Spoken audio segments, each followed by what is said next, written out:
नमस्कार, आप देख रहे हैं सुदर्शन न्यूज और मैं हूं आपके साथ अमित शर्मा। शाम के 6 बज चुके हैं और वक्त है बड़ी बहस का, जिसमें आज हम बात करेंगे मानहानि मामले में राहुल गांधी को हुई सजा और उसके बाद गई उनकी संसद सदस्यता की, जिस पर कांग्रेस लगातार है तौबा कर रही है। संसद सदस्यता जाने के बाद राहुल गांधी आज पहली बार गाजे बाजे के साथ मीडिया के सामने आए।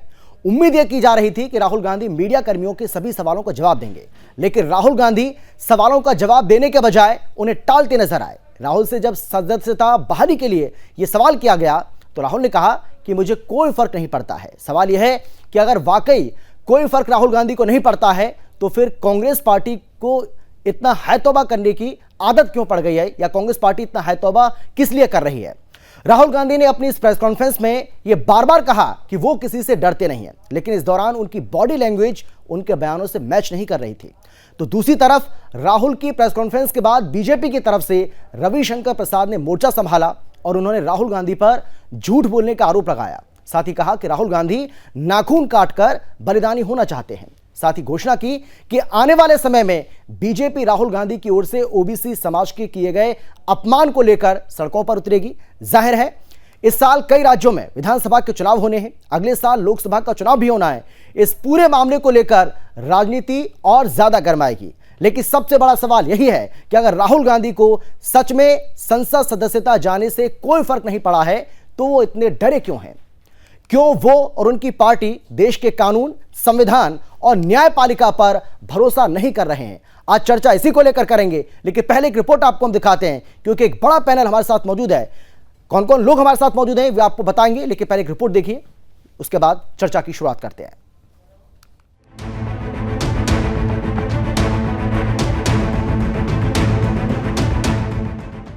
लोकसभा सदस्यता रद्द होने के बाद राहुल गांधी ने पहली बार अपनी चुप्पी तोड़ी। राहुल ने प्रेस कॉन्फ्रेंस कर अपना पक्ष रखा और जमकर सरकार को कोसा, लेकिन जब सवाल जवाब का सिलसिला शुरू हुआ तो राहुल सवालों को टालते नजर आए। गाजे बाजे के साथ बुलाए गए प्रेस कॉन्फ्रेंस में राहुल न्यायिक प्रक्रिया का नाम लेकर सवालों को टालते रहे। राहुल से जब सदस्यता बहाली के लिए सवाल किया गया तो राहुल ने कहा कि मुझे कोई फर्क नहीं पड़ता है। ऐसे में फिर सवाल उठता है कि हुजूर आला, अगर वाकई कोई फर्क नहीं पड़ता है तो फिर इतना हाय तौबा किस लिए। खैर, पूरी प्रेस कॉन्फ्रेंस में राहुल की आवाज भी उनके दिखावटी तेवर से मेल नहीं खा रही थी। साफ तौर पर नजर आ रहा था कि राहुल डरे हुए हैं और इस डर से राहुल बच सकते थे अगर 2013 में वो अध्यादेश नहीं फाड़ा होता जो विधायक या सांसद को सजा के बाद 3 महीने तक अपील के लिए समय का प्रावधान करता था। मगर वो साल दूसरा था, ये साल दूसरा है। 2013 में जिस अध्यादेश के ड्राफ्ट को फाड़ दिया था, उसी ड्राफ्ट के प्रावधानों को लागू करवाने के लिए उनके लोग कोर्ट का दरवाजा खटखटा रहे हैं। जनप्रतिनिधि अधिनियम 1951 के उस प्रावधान को खारिज कराने के लिए कोर्ट जा रहे हैं जो सजा के तत्काल बाद सदस्यता खत्म कर देता है। शीर्ष अदालत में याचिका दाखिल कर जनप्रतिनिधित्व अधिनियम 1951 की धारा सेक्शन 8 सब सेक्शन 3 को चुनौती दी गई है।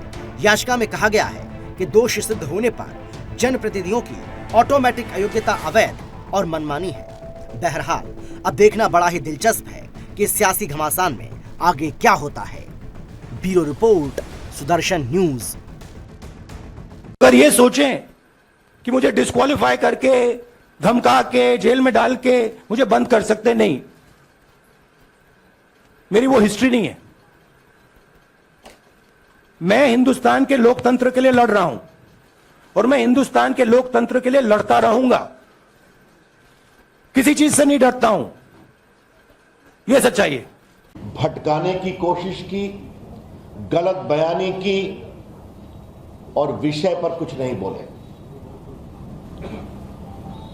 राहुल गांधी को सजा हुई है 2019 में उनके एक भाषण पर। आज राहुल गांधी ने क्या बोला, उनका कमेंट था, मैं सोच समझकर बोलता हूं।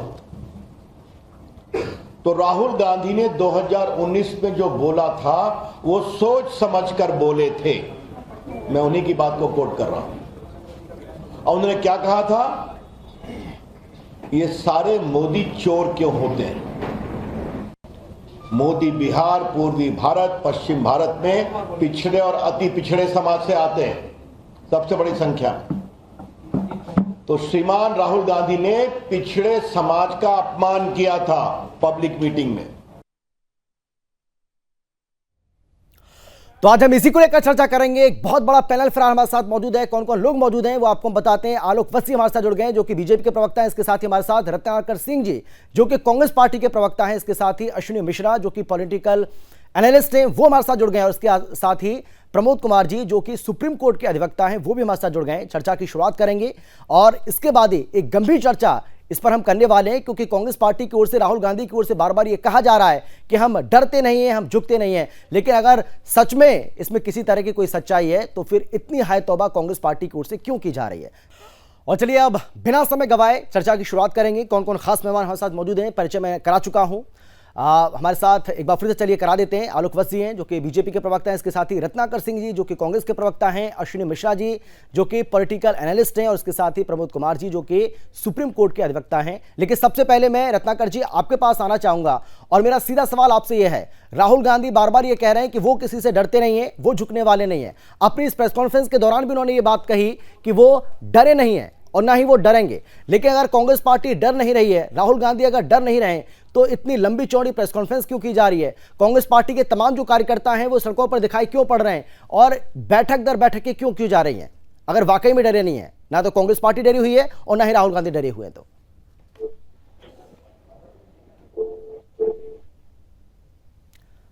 रत्नाकर जी, आवाज आ रही है आपको मेरी? सुन पा रहे हैं क्या?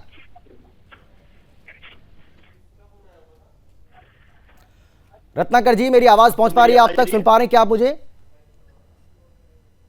बिल्कुल, आपकी आवाज मैं सुन पा रहा हूँ जी, बोलिए आप, बोलिए। आपने सवाल सुना मेरा? मेरी आवाज? जी बिल्कुल। हाँ, आपकी आवाज आ रही है, आपकी आवाज आ रही है। थोड़ा सा मुझे लग रहा है ब्रेक हो रही है, तो इसको थोड़ा सा आप नजदीक से बोलिए। बोलिए आप। जी अमित जी, देखिए, राहुल गांधी ने जब प्रेस कॉन्फ्रेंस स्टार्ट किया उस समय उन्होंने, आप बोल रहे हैं कि डरी हुई है, तो फिर ये करने की क्या जरूरत है? तो मैं आपको स्पष्ट कर देना चाहता हूं कि राहुल गांधी जी ने एक बहुत महत्वपूर्ण सवाल उठाया है, जो वो सदन में उठाते अगर उनको मौका मिलता। लेकिन जिस प्रकार से राहुल गांधी के खिलाफ षड्यंत्र रचा गया और उनको डिस्क्वालीफाई करवाने का काम किया गया, तो निश्चित रूप से वो यानी अदालत के फैसले को आप षड्यंत्र बता रहे हैं। आपको लगता है कि अदालत का जो फैसला है वो कॉन्स्पिरेसी है, आप ये कह रहे हैं? अमित जी सुनिए, आपने जो प्रश्न किया उसका मैं जवाब दे लेता हूँ। अगला प्रश्न का आप पूछिएगा, फिर प्रश्न पूछिएगा, बैठा 1 घंटा तक जवाब दूंगा। ठीक है जी। राहुल गांधी जी ने कहा है कि अडानी और अंबानी में, अडानी और मोदी जी में क्या मित्रता है, क्या रिश्ता है कि वो अडानी जी की कंपनियों की जांच क्यों नहीं करा पा रहे? शेल कंपनियों के माध्यम से 20,000 करोड़ रुपए अडानी की कंपनियों में आता है। वो 20,000 करोड़ रुपए वो कहां से आए हैं, इसकी जांच कराई जाए। और जो भी दोषी है, चाहे वह गुजरात के पूर्व मुख्यमंत्री दोषी रहे, चाहे जो भी XYZ दोषी रहे, उसमें उसको पकड़ा जाए, उसको जेल में डाला जाए। आज जो ये रिश्ता है, उन्होंने स्पष्ट रूप से कहा कि ये रिश्ता आज का नहीं है, ये जब मुख्यमंत्री थे तभी से अडानी और इनका रिश्ता है।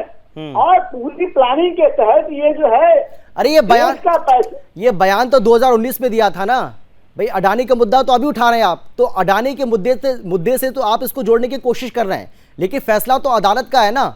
और उसके बाद ऑटोमेटिकली उनकी जो सदस्यता है वो चली जाएगी, नियम है, उसके तहत गई है। तो इसका मतलब ये माना जाए कि कांग्रेस पार्टी, राहुल गांधी झूठ बोलने का काम कर रहे हैं। देखिए, ये 2019 का फैसला है, लेकिन अभी इस समय क्यों आया है उसका निर्णय आपको पता होगा कि वो जो वादी था उसने उस पर स्टे ले लिया था और आगे प्रोसीडिंग नहीं हो रही थी। लेकिन जब ही राहुल गांधी जी ने संसद में अपना वक्तव्य दिया, उसके बाद से ही यह प्रक्रिया इतनी तेज कर दी गई कि जब वो दूसरी बार संसद में अपनी बात को पूछने के लिए जब समय मांग रहे थे, स्पीकर के पास गए, उसके पहले ही जो है समय उनको मिलने से पहले ही इसको जो है सदस्यता रद्द कर दी गई। पहले 7-8 दिन में तो डिस्ट्रैक्ट किया गया, उसके बाद डिस्क्वालीफाई कर दिया गया। डिस्ट्रैक्ट इस प्रकार किया गया कि इतिहास में पहली बार हुआ है कि सदन में सत्ता पक्ष जो है वह विपक्ष की आवाज को बंद करने का काम कर रहा है। जब जैसे ही राहुल गांधी वहां पहुंचते हैं, इमीडिएटली जो है वहां पे क्या आप कहना चाह रहे हैं? आप ये कहना चाह रहे हैं कि अदालत जो है वो भी सरकार के दबाव में काम कर रही है, आप ये कहना चाह रहे हैं क्या? देखिए अमित जी, मैं एक बात बहुत ही स्पष्टता से कहना चाहता हूँ। आज केंद्रीय एजेंसियां हैं या स्वतंत्र एजेंसियां हैं, न्यायपालिका हो, कार्यपालिका हो, सारी जो है भारतीय जनता पार्टी के प्रभाव में काम कर रही है। आपको उदाहरण भी दे देता हूं। आज मोदी सरकार में 2014 से लेकर 2023 तक आप अगर ईडी की जांच की बात ले लीजिए। अगर फैसला उदाहरण आपके देता पक्ष में हूं। होता, अगर फैसला आपके सुनिए, पक्ष में सुनिए, होता तो न्यायपालिका निष्पक्ष होती। अगर आपको कहीं भी अभी अगर किसी भी राज्य में आप चुनाव जीतते हैं तो इसका मतलब चुनाव आयोग सही काम कर रहा है, वोटिंग मशीन बिल्कुल सही काम कर रही है। पूरी कर लें दीजिए। आप नहीं, आपकी बात, आप अपनी बात पूरी कीजिए, लेकिन काउंटर करने का मुझे भी अधिकार है ना सर।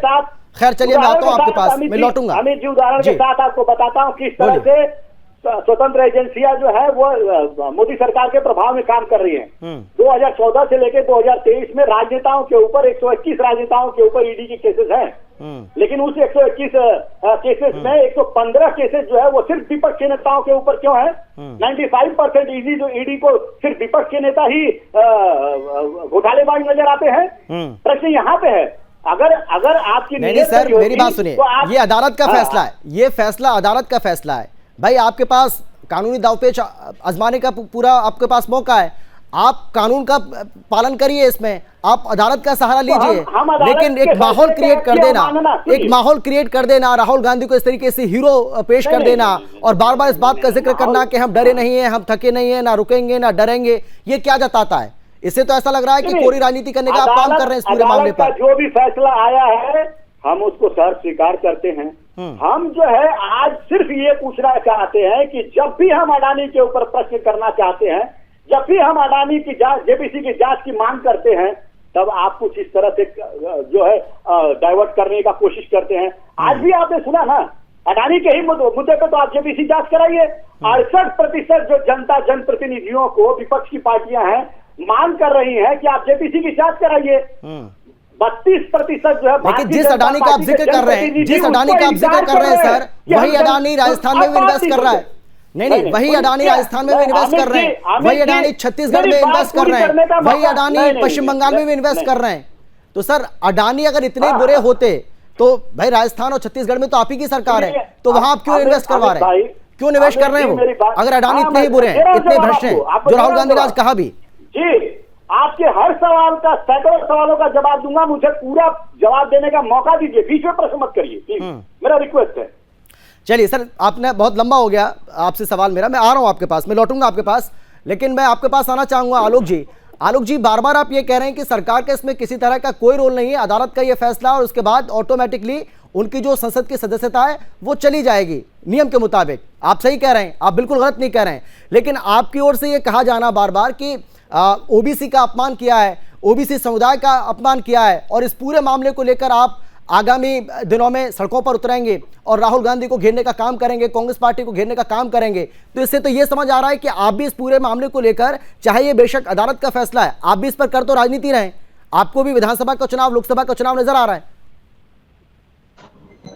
देखिए साहिल, हम लोग राजनीतिक लोग हैं जी, राजनीति करते हैं, फुल टाइम राजनीति करते हैं, तो अगर कोई मुद्दा कोई देगा हमें तो हम उसका फुल टाइम उपयोग भी करना जानते हैं। और इसी कवायद में जो उन्होंने ओबीसी वर्ग के ऊपर इतना गलत बयान दिया है, ऑब्वियसली ये हम जनता के पास ले जाएंगे कि देखो तुम्हारा अपमान किया है इन्होंने। और रही बात जो कुछ भी राहुल जी के साथ घटित नहीं, हुआ है, लेकिन क्या आप कांग्रेस पार्टी को, राहुल गांधी को डराने की कोशिश कर रहे हैं क्या? वो जो कह रहे हैं कि आप डराने की कोशिश कर रहे हैं लेकिन वो डरेंगे नहीं। देखिए, राहुल गांधी इस योग्य नहीं है भारतीय राजनीति में कि कोई उनसे डरे या उनको डराए। उनकी विश्वसनीयता पब्लिक में बहुत ही कम है जी, जिसको इंग्लिश में कहते हैं he is taken very lightly. और वो बार बार कुछ ऐसा करते हैं जो खुद ही गोल पोस्ट बना के उसमें खुद ही गोल मार देते हैं और विपक्ष का काम आसान कर देते हैं। 2019 का उनका वक्तव्य आज उनको, अगर उन्होंने वो जी, हाँ बोलिए आलोक जी, बोलिए। हाँ, इस पर उनको आज जो ये फैसला आया है 2 दिन पहले, जिसके तहत जिसको भी 2 साल का सजा मिलेगा उसकी सदस्यता ऑटोमेटिकली रद्द हो जाएगी जी। तो आज इनके लोग न्यायपालिका पे ही उंगली उठा रहे हैं। ठीक है, जो कि बिल्कुल तर्कसंगत नहीं है। ठीक है। आप देश की न्यायपालिका पर उंगली उठाएंगे, क्या वो बीजेपी के इशारे पे काम करती है न्यायपालिका? और जब भी कुछ अच्छा होता है तो इनको, हिमाचल जीत गए तो ईवीएम ठीक था, दिल्ली जीत गए तो केजरीवाल का ईवीएम ठीक था। तो उन सब जगहों पे जहां इनको, ठीक है सर, मैं लौटूंगा आपके पास, मैं आता हूं आपके पास। अश्विनी जी, मैं आपके पास आना चाहूंगा और मैं आपसे ये जानना चाहूंगा, आपने राहुल गांधी को भी सुना होगा, आपने रविशंकर प्रसाद को भी सुना होगा, इसको लेकर तो मैं आपकी टिप्पणी चाहूंगा ही, लेकिन क्या राहुल गांधी जो बार बार इस बात का जिक्र कर रहे हैं कि वो डरते नहीं है, वो डरे हुए नहीं है, लेकिन क्या आपको लगता है इस प्रेस कॉन्फ्रेंस में जो उनकी बॉडी लैंग्वेज थी, वो कह तो रहे हैं लेकिन वाकई में वो कितने डरे हुए नजर आ रहे थे आज इस प्रेस कॉन्फ्रेंस में, वो दिख रहा था? मुझे लगता है मोर देन डरे हुए राहुल गांधी क्या पूरी कांग्रेस एक तरीके से गुमराह है। उनको समझ में नहीं आ रहा क्योंकि उनको जनता का सपोर्ट नहीं मिल रहा है, तो वो कहीं ना कहीं से अपनी मुद्दे उठाने के, मुद्दे बनाने की कोशिश कर रहे हैं। चाहे वो अदानी का मैटर हो, चाहे किसी और मैटर भी बात करें, कांग्रेस के पास कोई भी एक ऐसा मुद्दा अभी प्रतीत नहीं होता है, ऐसा नजर नहीं आता है जिसपे वो एक सॉलिड तरीके से बहस कर सकें। इसलिए वो कहीं ना कहीं किसी न किसी बात को, जैसे भी आप कह रहे थे कि 2019 के केस को अदानी से लिंक कर रहे हैं, बोल रहे हैं जुडिशरी जो है बीजेपी की जेब में है, तो ये सब बातें दिखा करके अपने आप को विक्टिमहुड प्ले करने की कोशिश कर रहे हैं। वो ये बताना चाह रहे हैं कि हम एक विक्टिम हैं। आप ऐसे समझिए कि जो कल तक कातिल थे वो आज खुद मजलूम बने घूम रहे हैं। तो ये वो कांग्रेस है, जब इनके खिलाफ कभी अदालत का फैसला आता था तो ये फैसले के खिलाफ इमरजेंसी लगा करके कानून बदल देते थे। तो इनको ये बर्दाश्त नहीं हो रहा है कि कोई जुडिशरी जो है इनके खिलाफ कोई फैसला दे। कायदे में राहुल गांधी को चाहिए था फैसला मानते, सम्मान करते, जेल जाते और उसके बाद उसमें अपील करते, लेकिन नहीं, वहां भी इन्होंने छीछा लेदर की। और अभी हमारे कांग्रेस के मित्र कह रहे थे ये षड्यंत्र है इनके खिलाफ। मुझे लगता है षड्यंत्र है, लेकिन ये षड्यंत्र बीजेपी का रचा हुआ नहीं, कांग्रेस का खुद रचा हुआ है, जिससे कि राहुल गांधी साइड लाइन हो सके। और जो शायद एक विपक्षी एकजुटता की बात हो रही है, जो कि राहुल गांधी के होते हुए शायद नहीं हो सकती है, वो होने के चांसेस बन जाएं। रही बात प्रेस कॉन्फ्रेंस पर, राहुल गांधी की प्रेस कॉन्फ्रेंस पे उन्होंने कुछ बहुत मीनिंगफुल नहीं कहा उस प्रेस कॉन्फ्रेंस में। हमेशा से वही बातें कही जो पहले कह रहे थे कि मैं झूठ नहीं बोलता, मैं किसी से डरता नहीं हूं, मैं सवाल उठाता रहूंगा। आप उठाते रहो, उस पर कोई फर्क नहीं पड़ता। इनफैक्ट राहुल गांधी की इतनी आदत कंटेम्प्ट ऑफ कोर्ट की आदत लग गई है कि आज वो रिस्ट्रिक्ट होने के बाद भी अदालत में गए, मतलब संसद में गए, जो कि नहीं जाना चाहिए था उनको। तो कंटेम्प्ट ऑफ कोर्ट का वहां भी केस बन सकता है। और मैं कांग्रेस को बताना चाहूंगा, कांग्रेस के साथियों को, कि बार बार आप ये बोलते हैं कि जुडिशरी बायास्ड है, जुडिशरी बायास्ड है, ये भी एक कंटेम्प्ट ऑफ कोर्ट का केस बनने लायक है। जी बिल्कुल। प्रमोद जी, मैं आपसे भी जानना चाहूंगा, क्योंकि आज राहुल गांधी ने एक शब्द का इस्तेमाल किया जिसमें उन्होंने कहा पैनिक रिएक्शन। इस पूरे मामले में जो पैनिक रिएक्शन लिया गया या जो पैनिक रिएक्शन हुआ उसका वो जिक्र कर रहे थे, जिसमें उनका ये कहना है कि कोई कुछ भी कहे लेकिन हो ये सरकार के दबाव में रहा है सब। लेकिन मैं आपसे कानूनी रूप से जानना चाहूंगा, इस पूरे मामले में आप किस तरीके से देख रहे हैं राहुल गांधी को लेकर जो कुछ हुआ, या जिस तरीके से उनकी सदस्यता गई, पहले अदालत की ओर से उनको दोषी ठहराया गया, सजा भी हुई और उनकी सदस्यता चली गई, लेकिन कांग्रेस पार्टी बार बार ये कह रही है कि इसमें कहीं ना कहीं सरकार का ही रोल है। लेकिन कानून के जानकार होने के तौर पर आप कैसे देख रहे हैं इस पूरे मामले को? कांग्रेस पार्टी के दावे में किसी तरह का कोई दम आपको नजर आ रहा है क्या? देखिए शर्मा जी, इसमें तो बिल्कुल साफ हो रहा है, इसमें सारी प्रमोद जी, आवाज आ रही है आपको मेरी? सुन पा रहे हैं क्या आप? जी जी, ये सारी प्रक्रिया जो है वो कानून के तहत हुआ है, न्यायालय के तहत हुआ है जी। तो इसमें कहीं कोई मतलब दो राय नहीं है कि इसमें किसी पार्टी का या सरकार का इन्वॉल्वमेंट है, क्योंकि कानून जो है ऑटोनोमस बॉडी है। तो इसका कांग्रेस यदि ये एलिगेशन लगा रही है तो इसका मतलब है कि आप डायरेक्ट रूप में कानून पे आप एलिगेशन लगा रहे हैं। इसका मतलब है कि आपको न्यायालय पर भरोसा नहीं है। आप न्यायालय पे जो है उंगली उठा रहे हैं कि न्यायालय ने आपके साथ बायस होकर करके, या न्यायालय ने आपके साथ ये है। तो कल होकर के आप अपने आप को प्राइम मिनिस्टर का मानते हैं कैंडिडेट, या इतनी बड़ी पार्टी होकर के, नेशनल पार्टी होकर के जब आपको अपनी देश के न्यायालय पर विश्वास नहीं है, आपको अपने देश के लोकपालिका पर विश्वास नहीं है, आप संविधान को नहीं मानते हैं, आप ही जो वो थे ना कि जो कि अध्यादेश को फाड़े थे, जो यहाँ के प्राइम मिनिस्टर ने, मनमोहन सिंह साहब ने जब अध्यादेश को ये किए थे, तो ये तो लोकसभा से पारित हुआ था, राज्यसभा से पारित हुआ, उसको आप पब्लिक में फाड़ रहे हैं।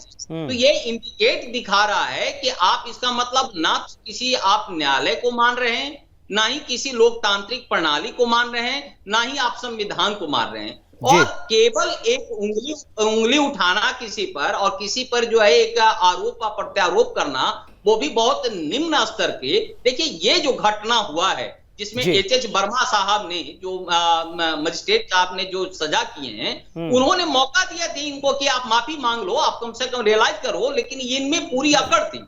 इन्होंने वहां पे भी जो है कानून को मजाक बनाने की कोशिश किया। इनके जो वकील जो खड़े हुए थे, उन्होंने भी किसी तरह का लीनियंसी ना कर करके उन्होंने कहा कि जितनी सजा देना है आप करके देख लो।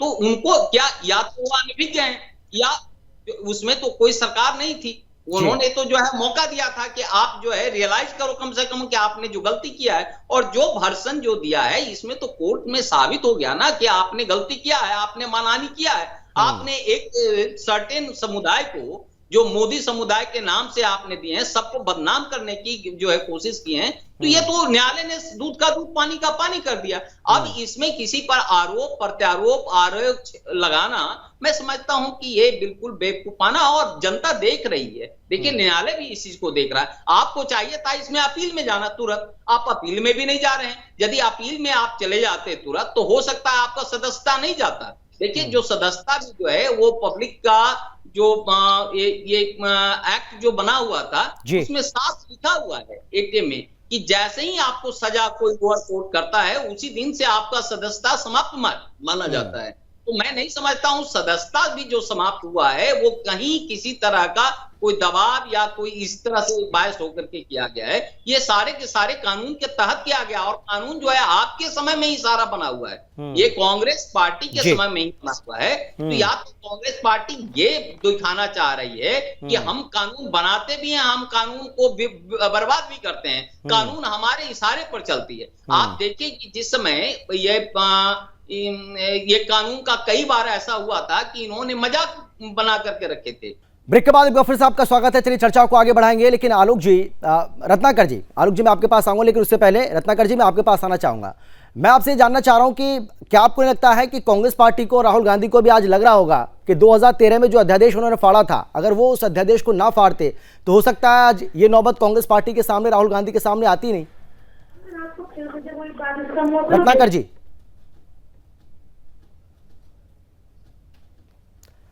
रत्नाकर जी आवाज आ रही है आपको, मेरी सुन पा रहे हैं क्या आप? जी, आपकी आवाज मुझे मिल रही है। हाँ, सवाल सुना आपने मेरा? जी बिल्कुल। जी बोलिए। देखिए अमित भाई, मैं ये कहना चाहूंगा कि अध्यादेश की प्रासंगिकता इस समय बात करना कोई बहुत बड़ा औचित्य नहीं है, और उसके ऊपर कोई बात करने का कोई समय नहीं है, क्योंकि वो घटनाएं जो है भूतकाल में हो चुकी हैं। आज की परिस्थिति ऐसी है कि राहुल गांधी के प्रेस कॉन्फ्रेंस के ऊपर जो हम बात करने के लिए नहीं, उसका जिक्र इसलिए करना पड़ रहा है सर, उसका जिक्र इसलिए करना पड़ रहा है कि कांग्रेस पार्टी को आज उस पर अफसोस हो रहा होगा। आज राहुल गांधी पछता रहे हैं, आज वो बार बार कह रहे हैं कि मैं डरा नहीं हूं, लेकिन डर रहे हैं वो। तीनों पैनलिस्ट ने राहुल गांधी के ऊपर, कांग्रेस के ऊपर जो आरोप लगाए हैं, मैं चाहूंगा कि पहले मैं उन बिंदुवार तरीके से उनसे जो है अपनी राय क्लियर करूं। बोलिए जी। पहली चीज ये बोल रहे थे कि आज लोकतंत्र की जो बातें कह रहे हैं लोग। अच्छा ये बताइए, आज के प्रेस कॉन्फ्रेंस में राहुल गांधी जी ने कहा कि वो स्पीकर के पास जो है 2 बार पत्र लिखा, बतौर सांसद उन्होंने 2 बार पत्र लिखा, और किसी भी सांसद को यह उम्मीद होती है संविधान के तहत कि उसका जो है जवाब मिले, लेकिन स्पीकर ने उनका कोई जवाब, लोकसभा के स्पीकर ने उसका कोई जवाब नहीं दिया। फिर वो स्पीकर के पास जाते हैं और कहते हैं कि मुझे बोलने का मौका दीजिए, और मैंने जो कहा है उसका मुझे जवाब चाहिए। लेकिन फिर स्पीकर जो है उसको हंस के टाल देते हैं, चाय पिलाते हैं और कहते हैं कि जवाब नहीं दे सकता। तो आपको नहीं लगता कहीं ना कहीं जो अधिकार दिया गया संविधान में, या एक सांसद को उस अधिकार से वंचित करने की कोशिश की जा रही है मोदी सरकार के द्वारा? तो पहला चीज ये मैं कहना चाहूंगा। ठीक है, जवाब ले लेते हैं। आलोक जी जवाब दीजिए इस बात का। नहीं, दूसरा चीज ठीक है, जल्दी से समय नहीं मेरे पास। मुझे तीनों का जवाब देना है, तीनों का जवाब देना है प्लीज। मुझे तीनों बात कह रहे हैं। अच्छा बोलिए। हाँ जी, दूसरी बात ये कह रहे हैं कि ओबीसी के बारे में कह रहे हैं कि ये ओबीसी को अपमानित करने का काम किया जा रहा है। देखिए, ये भारतीय जनता पार्टी है, ये प्रोपेगेंडा के तहत जो है बातों को ट्विस्ट करके लोगों के सामने रिप्रेजेंट करके, और लेकिन मौका कौन दे रहा है सर? मौका तो आप ही दे रहे हैं ना, मौका तो आपके नेता दे रहे हैं। अरे अमित भाई, मौका तो राहुल गांधी दे रहे हैं सर, आप मौका क्यों दे रहे हैं? नहीं बोलिए, आपको जब पता है कि बीजेपी किसी भी मुद्दे को कैश करने में माहिर है, तो आप मौका क्यों दे रहे हैं? ऐसे डिबेट नहीं होगा, ऐसे डिबेट नहीं होगा। अच्छा चलिए ठीक है, ऐसे डिबेट करता नहीं। चलिए सर, समय आएगा तो मैं आऊंगा आपके पास। ठीक है, आलोक जी जवाब दीजिए। आलोक जी जवाब दीजिए जल्दी से।